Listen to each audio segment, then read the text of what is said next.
Welcome back, traders. This is the equities report for the 2nd of March. We have some interesting stocks for you, along with a small comment about Ukraine. Enjoy the report.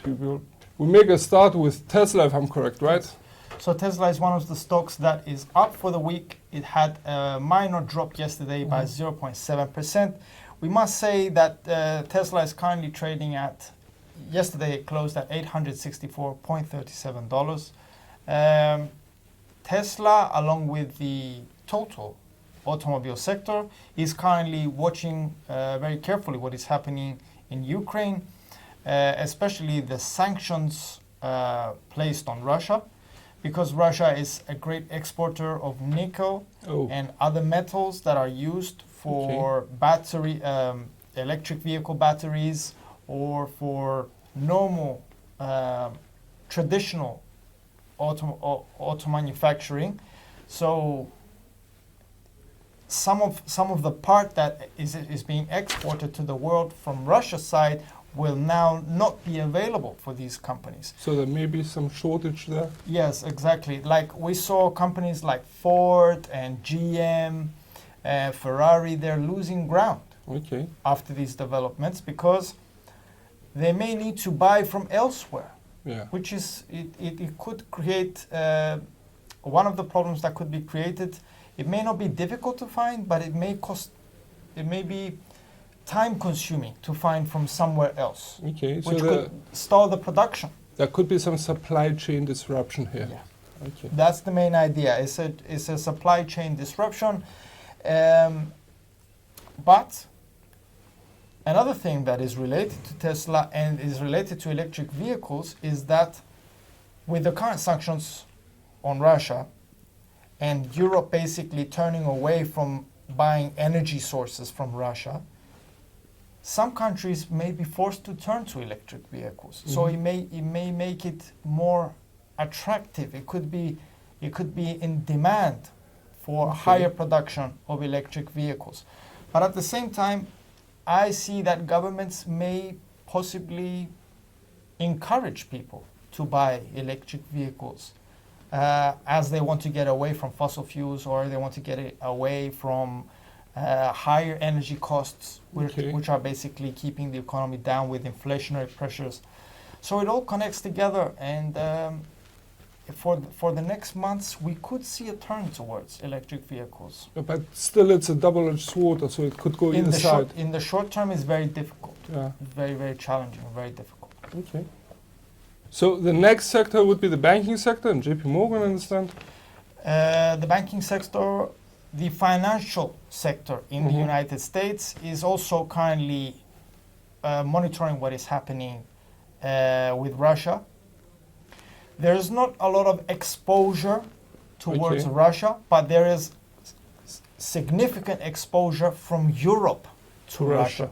Definitely. And there's a lot of banks, American banks, that have exposure to Europe, European clients or European investors, or Europeans have accounts in America, in the United States. So there could be a chain reaction here. Yeah.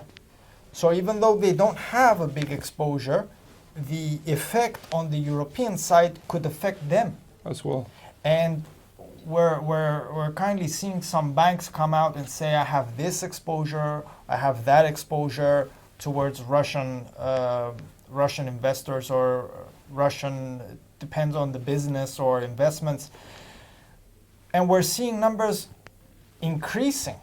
The numbers are currently higher than what they initially had stated in their earnings reports and in their previous financial reports. So we don't know exactly the size of the damage for the time being. The actual exposure, how large it is, etc. Yes. JP Morgan was down 3.77%. It was trading at 136.45. That's a new 52-week low level. But we also saw other companies like PayPal, like Goldman Sachs, like Visa, that were also down. So the sector in general is kind of like, we're waiting to see how this plays out and how it could affect Europe and how Europeans are going to react and what risks they are involved, etc. What's your take on the on the banking sector and in general, the economy?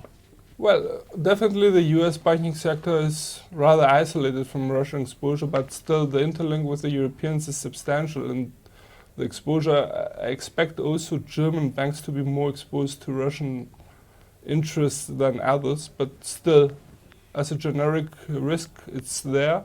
And as sanctions are intensifying, especially given capital controls were imposed in Russia, a big issue, practically the fact that Russia is out of the SWIFT system is also a big issue. So overall, we may see some turbulence there, which could in turn affect the US banking sector as well. But the primary focus should be on the Europeans first. So talking about Ukraine, how's the situation on the ground there? From what I've seen is a lot of companies are turning their back on Russia. Like they're turning their own products away from Russia. This is not like a government turning away from Russia. This is not like a system, a sector. This is like personal. Like Apple will not be offering any more of its products to Russia. They'll be cutting their ties from selling things in Russia. We're also seeing a number of oil-producing companies, ExxonMobil, Chevron, British Petroleum. These are all companies that came out and said, I'm removing my assets in Russia. My investments from the Russian side. And these Russian companies are also government companies. Government-owned companies. So we're seeing like a wide turnaround from Russia, trying to isolate Russia at the moment. So these are just some big names that are currently making headlines. Yeah, but the total effect is going to be bigger on the Russian economy. It's going to have a quite detrimental effect on it. Yeah? Yeah, definitely.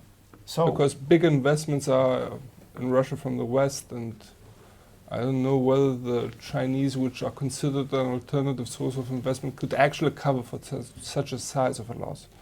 Anyway, the depreciation of Russian assets, especially of Western companies, is substantial in the Russian market right now. And the depreciation, as you said, about the Russian ruble. Yeah, oh yeah, definitely.